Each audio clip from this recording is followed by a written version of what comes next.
I have to tell you about one experience we had because I always loved spice cake. Spice cake was my favorite. I would scrape the icing off the top and just enjoy just a little bit of icing that was left and that beautiful spice that I could taste on the inside mixed with a few nuts. One day I walked into the house. I don't know how old I was. I might have been 7 by then. It was about 49, something like that. Dad was out plowing in the field. All of us kids were home. Mom decided it was spring cleaning time. So it was all hands on deck. We had a big old, what we called an incinerator, which is just a barrel with holes in the bottom so that the air could get into the bottom and keep the fire going by oxygen going up through the fire and out. And it kept the smoke coming up. Anyway, we had one of those out across the driveway and out partially into a field. And Nola and Margaret, I believe, were assigned to keep that fire going.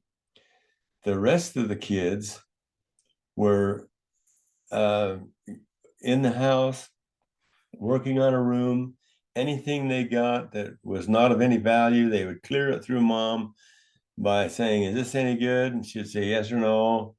If it was good, she'd tell them where to put it. If it wasn't anything that we needed, she would say, "Take it out to the fire." So they'd take it out and give it to Margaret and Nola, and they would burn the object. And Jerry, I'm sure, and Elaine were inside. I, on the other hand, had seen the spice cake on the stove and thought to myself that it would probably be only right that I should have a piece.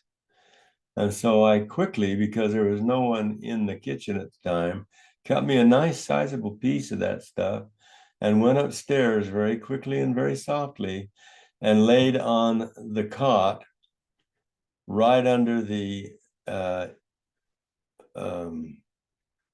upstairs was an attic. And so it had a slanted wall that went up to a peak in the middle. And there was a cot right under one side of that. And I laid on that and just sit there and enjoyed that spice cake like you cannot believe anybody could enjoy spice cake. It was wonderful. And I partook of it, and I kept hearing a racket outside, and I couldn't figure out what the world it was. And finally, when I got through eating my share of that cake, I went downstairs, walked through the kitchen, out through the porch and outside, and everybody seemed to be quite agitated, jumping around and screaming and yelling. And what had happened was that Elaine and Jerry hauled an old mattress out there to Nola and Margaret. And so it was to be burned. And the cover of that old mattress was quite flammable. And it was torn off in places, and somehow a piece of it got torn off and caught on fire. A little gust of wind came along and blew it in the air. Now, Margaret was a romantic. I mean, she saw that in the air and just saw how beautiful it was.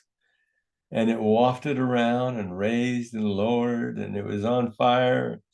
And pretty soon, a gust of wind came along and blew it up, up, up in the air and onto the house, right over the part where I was laying eating my spice cake. Well, it was sitting there and everybody was aghast. They didn't know what in the world to think about a fire on the roof. And the fire actually caught onto the shingles because the shingles were all wood. And mom came out because she heard the ruckus and she saw what was happening. And she told Jerry, "Run and get dad as fast as you can." And she took off and ran like I don't know of a sprinter in the world that could have beat her. She really went fast. She went way out in the field, stopped dad, and Dad beat her back. Not very far, but he beat her back. And he saw that fire, which had been burning on the shingles for some 10, 15 minutes. And I've seen wood go up a lot faster than that, but there it was. And that's the way it was. And it was burning. Now, in the interim, before Dad got there, Mom took a ladder and put it up under the eaves because that's as high as it would go. And she took a bucket, a 5-gallon bucket, which was taller than she was, and scooped some water out of the horse trough and climbed up that ladder. And then she tried to figure out how to get around up over the eaves to douse the flames.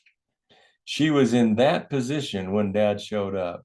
Dad took, lovingly, of course, took the bucket out of her hand, backed up 3 or 4 paces, and chucked the water up on the fire, and it hit dead center, knocked that fire out so fast you couldn't believe it, and then went and got another bucket full to make sure and put it up there and doused the fire.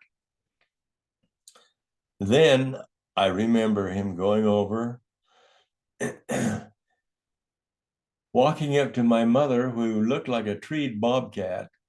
She was way up there and just kind of all hunched into one little ball, trying to keep her balance and take in all that was going on at the same time. But he reached up there, and I remember his long sleeve shirt being rolled up to the elbow, and those muscly arms he had. He reached up and took his little sweetheart by the waist, lifted her up, and pulled her down into his arms. And held her for a few minutes and said, "I'm sure glad that you were the one that offered the family prayer this morning. I remember exactly what you said to keep us safe from all unwanted dangers." Now, it was a real learning experience for me, and I'm sure all the kids, to see the relationship of our mom and dad. They truly loved each other. That doesn't mean that they didn't get a little tiffed at each other once in a while, or what is it, rift or tiffed? Matters very little, you know what I mean. And but most of the time they were very congenial with one another, and they had one thing in common, and that was us. And they worked hard for us. And I just want you to know that all parents work really hard for their children. They love them with all their hearts and with all their souls.